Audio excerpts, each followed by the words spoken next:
What's up, ballers? It's Freddie the Ref from Paintball Jungle, and in this episode of Jungle Talk, we're going to talk about guns, masks, and what to wear at a paintball park. So stick around.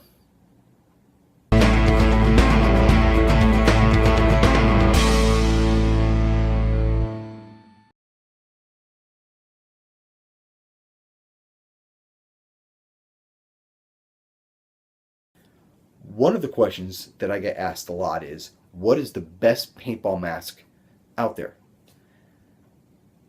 I really can't say. It's player preference. Some people say it's the I4, some people say it's the JT Proflex. It's all up to you. What feels comfortable for you. What feels good for you may not feel good for somebody else. What would fog up for you may not fog up for somebody else. There really isn't a right answer.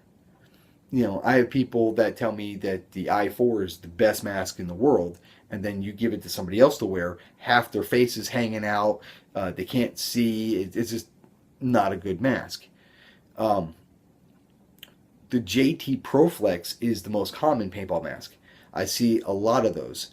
It's comfortable. The bottom of it flips up so you can breathe easier. But then again, there are people that wear that mask and it fogs up. So where other people say it doesn't. So this is what I think you guys should do. What you need to do is go to your local paintball store. They should have plenty of masks on display for you to check out. Pick them up, look them over, examine them, try them on. See how comfortable they are. See how well you can see through them. As many of you know, I use a safe face mask. It's the what is it? The OU812 series. It's the Lazarus, the skull mask. For me personally, it's comfortable. A lot of people don't like it. They say it pinches your nose. I actually did some research on how to wear that mask, and it's comfortable for me.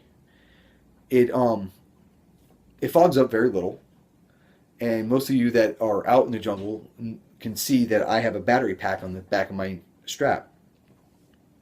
That battery pack is for the fan that's inside the mask.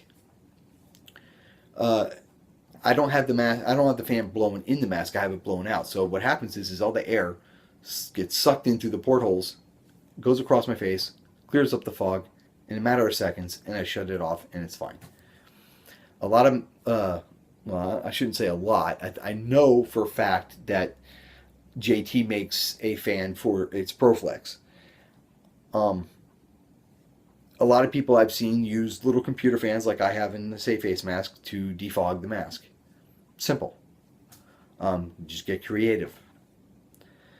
So, with that being said, in my opinion, there really isn't a all-around best mask to wear. It's whatever feels good for you. I hope that helps.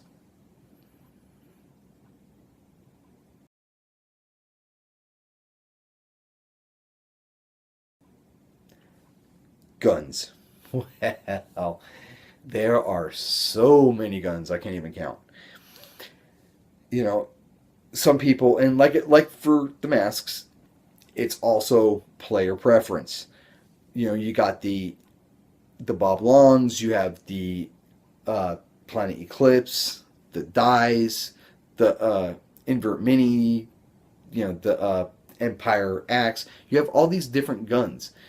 You have to figure out what you like. You have scenario style guns versus speedball guns. The scenario style gun is the gun that looks like, an assault rifle. Where speedball guns are those, space age looking kind of guns. The difference is that the scenario style gun is basically unwalkable. And when I say unwalkable, the speedball guns, you'll see a lot of players out there, they're tapping the trigger like that and shooting balls at 20 balls a second, if not more. The snare style guns is basically pop, pop, pop, pop, pop like that, and that's it. Uh, Now, BT by Empire did come out with a walkable trigger for one of its scenario style markers, which I believe is a great idea. I saw this gun out in the field one time. I accused the player of having it set on full auto, and he said, no, it's not. And he handed it to me, and I shot it, and I was able to walk the trigger just like a speedball gun. And I thought it was fantastic. But, you know, like I said, it's player preference, what you feel comfortable. So once again, we're taking a trip to our local paintball store. The store should have plenty of guns on display for you to choose from.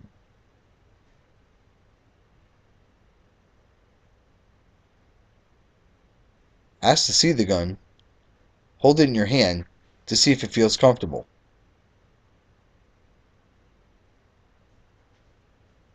You should always choose the gun that feels right in your hands. Always ask to see how the gun works. I myself started paintballing with an A5. I went from that to an Ion with a Dynasty kit. It had a virtual board on it, a different trigger. You know, it was all tricked out. I went from that to an '05 Excessive Ego. I had that for a couple of years. Then I got rid of that and I went to an invert mini that I tricked out. I got rid of that, bought a CSL, got rid of that, and now I have my Bob Long, which I think is a great gun. It's fast, it's quiet, it's good on air, and I think it looks great. Um, so, player preference for the guns, guys, get it in your hands, play with it, see if you like it, if you can walk it, and take it from there.